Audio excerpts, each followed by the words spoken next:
Hi, this is Aditya from വസ്ത്ര couture. നമ്മൾ ഇന്ന് ഒരു ബ്രൈഡിന് വേണ്ടി കസ്റ്റമൈസ് ചെയ്തിട്ടുള്ളൊരു ബ്രൈഡൽ ബ്ലൗസാണ് കാണുന്നത് കേട്ടോ.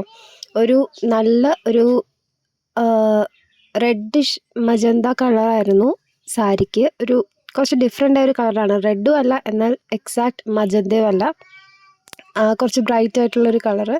അപ്പോൾ അതിലാണ് നമ്മൾ വർക്ക് ചെയ്തിരിക്കുന്നത്.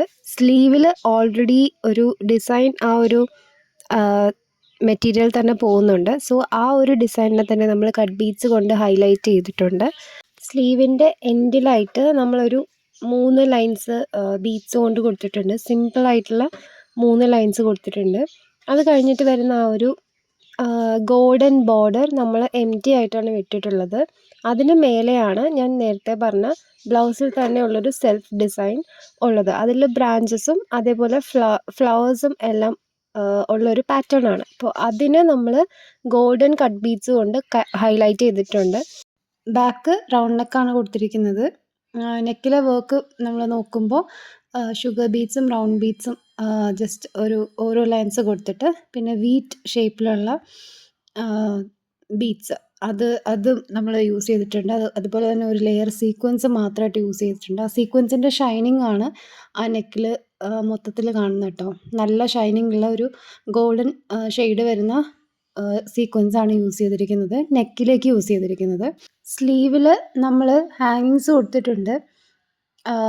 ഗ്ലാസ് ബീഡ്സിൻ്റെ ഹാങ്ങിങ്സ് കൊടുത്തിട്ടുണ്ട്. അതും 2 ഡിഫറെൻറ്റ് ഷെയ്ഡിൽ ഉള്ള ഹാങ്ങിങ്സ് ആണ് കൊടുത്തിരിക്കുന്നത്. ഒരു പീച്ച് കളറും അതുപോലെ തന്നെ നമ്മുടെ സാരിയുടെ സെയിം കളറും യൂസ് ചെയ്തിട്ടാണ് ഹാങ്ങിങ്സ് കൊടുത്തിരിക്കുന്നത്. അതിൽ തന്നെ നമ്മൾ കട്ട് ബീഡ്സും ആഡ് ചെയ്തിട്ടുണ്ട്.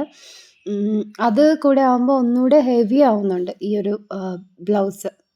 കുറേ മെറ്റീരിയൽസ് നമ്മൾ യൂസ് ചെയ്തിട്ടുണ്ട്. അത്യാവശ്യം നല്ല വെയിറ്റ് ഉള്ളൊരു ഫുള്ളായിട്ട് ഫിനിഷ് ചെയ്തെടുത്ത് കഴിഞ്ഞപ്പോൾ നല്ല വെയിറ്റ് ഉണ്ട്. അപ്പോൾ ഇത് ഒത്തിരി നമുക്കിപ്പം ഡെയിലി യൂസ് ചെയ്യുന്ന ഒരു കാര്യമല്ല, നമ്മുടെ ഒരു സ്പെഷ്യൽ ഡേക്ക് നമ്മൾ യൂസ് ചെയ്യുന്ന ഒരു ഡ്രസ്സാണല്ലോ. സോ കുറച്ച് ഹെവി ആവുന്നത് കൊണ്ട് കുഴപ്പമൊന്നുമില്ല. പിന്നെ വാഷ് ചെയ്യുന്ന സമയത്തൊക്കെ കുറച്ചുകൂടെ ഒന്ന് കെയർ ആവണം എന്നേ ഉള്ളൂ. സ്ലീവിലെ വർക്ക് നമ്മൾ നോക്കുമ്പോൾ ലൈൻസാണ് നമ്മൾ കൊടുത്തിരിക്കുന്നത്. അപ്പോൾ അതിൻ്റെ ഒരു പ്രത്യേകത, നമുക്ക് ചെയ്യാൻ എളുപ്പമാണ്, വർക്ക് ചെയ്യാനും എളുപ്പമാണ്. അതുപോലെ സ്ലീവ് ഫുള്ളായിട്ട് വർക്ക് കവറായൊരു ഗ്രാൻഡ് ലുക്കും നമുക്ക് കിട്ടും.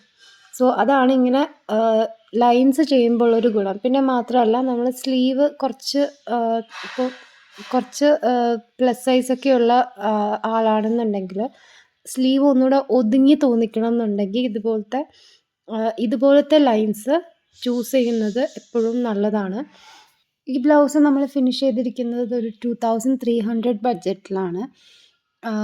ഇത്രയും ഗ്രാൻഡായിട്ട് നമുക്ക് നെക്കിലേക്കും ഫ്രണ്ട് നെക്കിലേക്കും അതേപോലെ സ്ലീവ്സിലേക്കും നല്ല ഗ്രാൻഡായിട്ട് സ്ലീവ് ഫുള്ളായിട്ട് വർക്ക് വരുന്ന രീതിയിലാണ് നമ്മൾ ഫിനിഷ് ചെയ്തിരിക്കുന്നത്. അപ്പോൾ ഇത്രയും വർക്ക് പ്ലസ് സ്റ്റിച്ചിങ് ചാർജും എല്ലാം കൂടെ ആഡ് ചെയ്തിട്ട് ഉള്ള ഒരു റേറ്റാണിത്, 2300. നമുക്ക് ബ്ലൗസിൻ്റെ ബോഡിയിലേക്ക് ആഡ് ചെയ്താൽ മതി, അല്ലെങ്കിൽ നെക്കിൽ കുറച്ചുകൂടെ എന്തെങ്കിലും ഒരു ഡിഫറൻസ് വരുത്തണം എന്നൊക്കെ ഉണ്ടെന്നുണ്ടെങ്കിൽ എല്ലാം നമുക്ക് കസ്റ്റമൈസ് ചെയ്യാവുന്നതാണ്. സോ ഇതുപോലെ ഗ്രാൻഡായിട്ടുള്ള വർക്ക്സ് വളരെ റീസണബിൾ ആയിട്ടുള്ള റേറ്റിൽ പർച്ചേസ് ചെയ്യണം എന്നുണ്ടെങ്കിൽ ജസ്റ്റ് സ്ക്രീനിൽ കാണുന്ന നമ്പറിലേക്ക് ഒന്ന് കോൺടാക്റ്റ് ചെയ്താൽ മതി, വാട്സപ്പ് ചെയ്താൽ മതി. റെഫറൻസ് പിക്ചേഴ്സൊക്കെ നമുക്ക് സെൻഡ് ചെയ്തിട്ട് അതിലും നമ്മുടേതായിട്ടുള്ള കസ്റ്റമേഴ്സിൻ്റേതായിട്ടുള്ള കസ്റ്റമൈസേഷൻസൊക്കെ, അവരുടെ ഇഷ്ടം എന്തൊക്കെയാണോ, അവർക്ക് അവരുടേതായിട്ടുള്ള ഡ്രീംസ് ഉണ്ടാവുമല്ലോ, ഒരു ഐഡിയ ഉണ്ടാവുമല്ലോ, അതൊക്കെ നമ്മളോട് ഷെയർ ചെയ്താൽ മതി. അതിനനുസരിച്ച് ഗ്രാൻഡായിട്ടുള്ള ബ്ലൗസ് മാത്രമല്ല, നമുക്ക് എന്ത് വെഡ്ഡിങ് ഔട്ട്ഫിറ്റ് ആണെങ്കിലും വളരെ റീസണബിൾ ആയിട്ടുള്ള റേറ്റിൽ നമുക്ക് ഫിനിഷ് ചെയ്തെടുക്കാം. സോ പ്രോഡക്റ്റ് ഇഷ്ടമായിട്ടുണ്ടെങ്കിൽ, പേഴ്സണലി പർച്ചേസ് ചെയ്യാൻ താല്പര്യമുണ്ടെങ്കിൽ വീഡിയോയിൽ നമ്മൾ കാണുന്ന ഒരു നമ്പറിലേക്ക് ജസ്റ്റ് ഒന്ന് വാട്സപ്പ് ചെയ്താൽ മതി. Thank you.